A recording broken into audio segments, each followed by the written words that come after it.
जरा ध्यान से सुने। आजकल के नौजवान लड़कों को अगर कोई बूढ़ा मिल जाए, कोई दाढ़ी वाला मिल जाए, कोई आलिम मिल जाए, कोई कुर्ते पाजामे वाला मिल जाए, कोई टोपी वाला मिल जाए, तो लड़के उसका मजाक उड़ाते हैं। आपको यही नजर आएगा।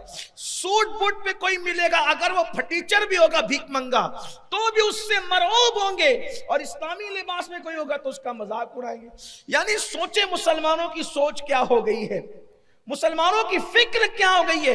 दाढ़ी वालों से नफरत है, टोपी वालों से नफरत है, अमामे वालों से नफरत है, मजहबी होलिये वालों से नफरत है, और फिर उसके बाद सूट बूट वालों से मरऊब है। इसका मतलब यह है कि तुम्हारी फिक्र को जवाल आया है। मुसलमानों के जवाल की सबसे बड़ी वजह उनकी अफकार का जवाल है। कौमों को जवाल यूं नहीं आता जब तक के कौमों के अफकार को जवाल नहीं आता। इकबाल कहते हैं, कुव्वते फिक्र अमल पहले फना होती है, फिर किसी कौम की शौकत को जवाल आता है। कैसे फिक्र को जवाल आया? छोटा सा बच्चा गोद में लेके जा रहे हैं, तवज्जो करना, छोटा सा बच्चा गोद में लेके जा रहे हैं, एक तरफ पैंट शर्ट वाला जा रहा है, एक तरफ कुर्ते पैजामे दाढ़ी टोपी वाला जा रहा है, बच्चा रो रहा है, तो वो पैंट शर्ट और सूट बूट वाले को दिखा के नहीं बोलोगे कि ये मारेंगे, ये पकड़ के लेके जाएंगे। यही है ना, यही करते हो ना। सूट बूट वाला पैंट शर्ट वाला, उसको उसके बारे में नहीं कहोगे कि पकड़ के लेके जाएंगे मारेंगे। दाढ़ी वाला दिखेगा, बोलेंगे बाबा मारेंगे, पकड़ के ले जाएंगे। आप मुझे बताएं, मुसलमान होकर तुम्हारे दिमाग में कितनी गंदगी है मजहबी लोगों के लिए, कि आपने तो अपने बच्चे के दिल में बचपन से ये बात डाली कि जो दाढ़ी मुंडा होगा वो नहीं मारेगा, दाढ़ी वाला मारेगा, जो पैंट शर्ट वाला है वो नहीं मारेगा, दाढ़ी वाला मारेगा। तो बोलो, बचपने से तुम्हारे बच्चों के फिक्र के अंदर ये सोच पलेगी कि नहीं पलेगी? मारता कौन है? दाढ़ी वाला। पकड़ता कौन है? दाढ़ी वाला। सोचो, ये मकाम पर दुनिया ने तुम्हें ला करके खड़ा किया। लाशौरी तौर पे तुम खुद अपने मजहब से बेजार हो, अपने मजहब से खुद बेजार हो। बात दूर ना निकले, मैं अपने उन्वान की तरफ से हटना नहीं चाहता और ये करना चाहता हूं। मजाक उड़ाते हैं लोग, दाढ़ी वालों का मजाक उड़ाते हैं। जब तुम मुसलमान होकर के खुद दाढ़ी वालों का मजाक उड़ाओगे तो दुनिया ना उड़ाएगी। मुझे दुनिया के मजाक उड़ाने पे शिकवा नहीं है। क्यों शिकवा नहीं है पता है? क्योंकि मेरी तबीयत मंसूर अल्लाह जैसी हो गई है इस वक्त। क्यों? मंसूर ने जब कहा अनल हक, तो पूरे बगदाद ने उन पे पत्थर मारा। जब पूरे बगदाद ने पत्थर मारा तो मंसूर मुस्कुरा रहे थे, हंस रहे थे, क्योंकि मंसूर जानते थे मुझे पहचानते नहीं है, इनको मेरी अहमियत का अंदाजा नहीं है।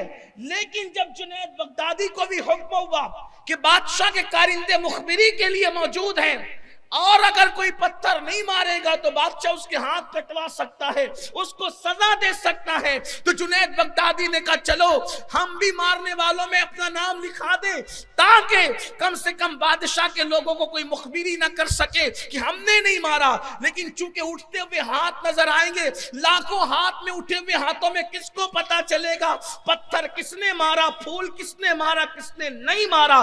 सबके पत्थर मंसूर को लगते हैं। मंसूर हंसते हैं। जुनैद बगदादी ने पत्थर नहीं मारा बल्कि फूल लिया और फूल फेंक करके मंसूर की तरफ मारा, तो मंसूर ने चिल्लाया आ। जुनैद ने कहा सबके पत्थर पर तुझे तकलीफ नहीं, मेरे फूल पे तुझे तकलीफ है। तो मंसूर ने कहा था ये मुझे जानते नहीं है इसलिए मारे, तो इसका शिकवा क्या है? आप तो मुझे जानते हैं ना कि मैं बात क्या कह रहा हूं, इसलिए आपके फूल पे मुझे तकलीफ है। अगर दुनिया दाढ़ी वालों को ताना दे रही है, मुझे शिकवा उनसे नहीं है, क्योंकि वो जानते नहीं दाढ़ी है क्या चीज। तुम मुसलमान होकर अगर दाढ़ी का मजाक उड़ा रहे हो तो मुझे शिकवा तुमसे है कि तुम्हें पता नहीं दाढ़ी किस चीज का नाम है। दाढ़ी दुनिया के सबसे खूबसूरत तरीन इंसान की सुन्नत है। दाढ़ी आमिना के लाल की सुन्नत है। दाढ़ी महबूब किरदगार की सुन्नत है। उसकी सुन्नत है दाढ़ी के तेरी सीरत तेरी सूरत जमाने से निराली है, तेरी हर हर अदा प्यारे दलील बेमिसाली है। तो अर्ज ये कर रहा था, मजहबी ओलिये में आजकल हमारे लड़के मजाक उड़ाते हैं।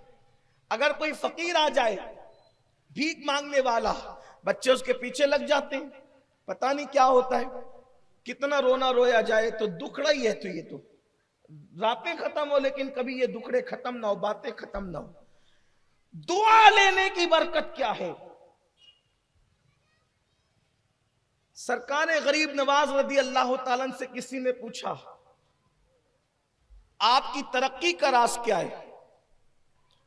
फरमाया किसी की दुआ।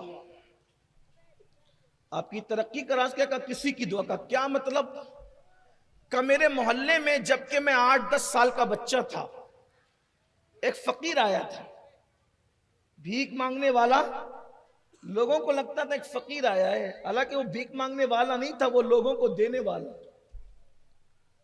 हर भिखारी, मैं लोगों को कहता हूं अपने ज़ौक़ के मुताबिक, हर भिखारी मांगने नहीं आता, कुछ फकीर किस्मतें बदलने भी आता। इकबाल कहते हैं, निगाहें मर्द मोमिन से बदल जाती हैं तकदीरें, जो हो ज़ौक़े यकी पैदा तो कट जाती है जंजीरें। यहां तो सबको एक ही लकड़ी से हाँकना है। अगरचे तुम्हारे मोहल्ले में जो भीख मांगने वाले भिखारी है, मैं ये नहीं कहता कि वो बहुत अच्छे हैं, गांजा चरस पी के शराब के नशे में भीख मांगते हैं, मैं कहता हूं उन्हें भीख भी ना दिया करो। नशा करने वालों को तो भीख भी देने की इजाजत नहीं है, उनको कर्जा देने की भी इजाजत नहीं है। हाँ, रिवायतों में आता है कि जिसने नशा करने वाले को कर्जा दिया, गोया उसने इस्लाम को ढाने में मदद की, इस्लाम को गिराने में मदद की उसने। नशा करने वालों को ना भीख दो, नशा करने वालों को ना कर्जा दो। यहां तक हदीस पाक में आया है कि अगर नशा करने वालों को तुम अपने घर में कोई फंक्शन करो तो उसको दावत में भी मत बुलाओ।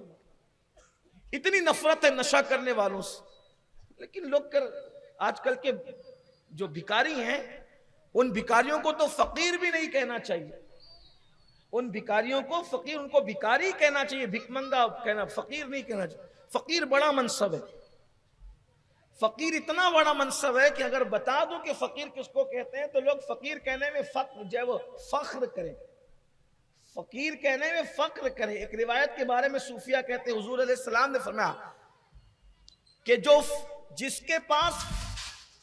जिसके पास फक्र होता है, फक्र, वो फकीर कहलाता है।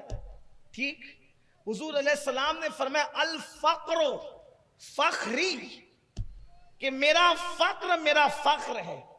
अगरचे मुहद्दिसीन ने इस पर कलाम किया, लेकिन सूफिया के यहां खुद दाता साहब रहमतुल्लाह अलैह के नजदीक ये रिवायत साबित है।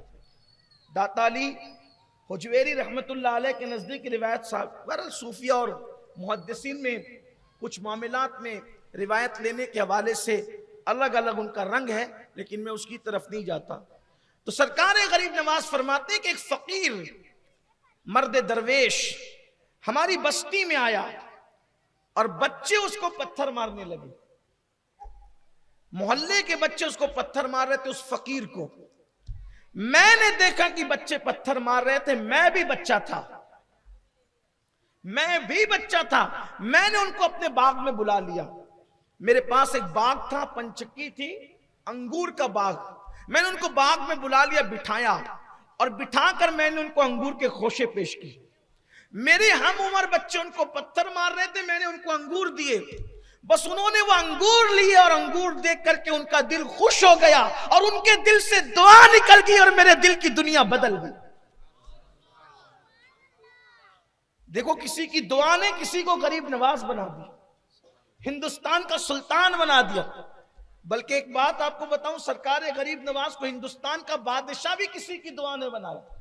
जब गौसे पाक ने फरमाया कदमी हाजी अला रकबत कुल्ले वली जिल्लाह, कि मेरा ये कदम हर वली की गर्दन पर है, तो हमारे बुजुर्गों ने लिखा है हुजूर गरीब नवाज ने गर्दन इतनी झुकाई कि अल्लाह अकबर, जमीन को गर्दन लग गई और फरमाया बल अला ऐनी व रासी, कि आपका ये कदम सिर्फ मेरी गर्दन पे नहीं है बल्कि मेरी आंखों पर भी और मेरे सर पर भी है। जब आपने इतना मुबालगा किया सर झुकाने में, तो आपने दुआ दी। सरकार गौसुल आजम दस्तगीर ने दुआ दी। देखो, दिल खुश किया ना तो दुआ दी। अल्लाह गयासुद्दीन के बेटे ने गर्दन झुकाने में सबकत की है। मौला, मैंने इसको हिंदुस्तान की बादशाहत क़यामत तक के लिए अता कर दी।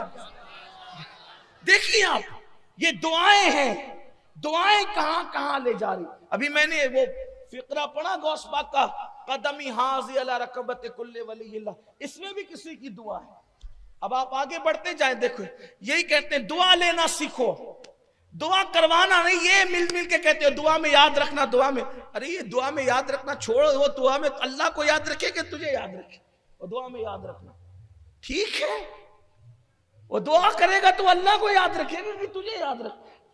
काम ऐसे करो कि दिल से दुआएं निकले, वो दुआ असल है, उस दुआ की तासीर है।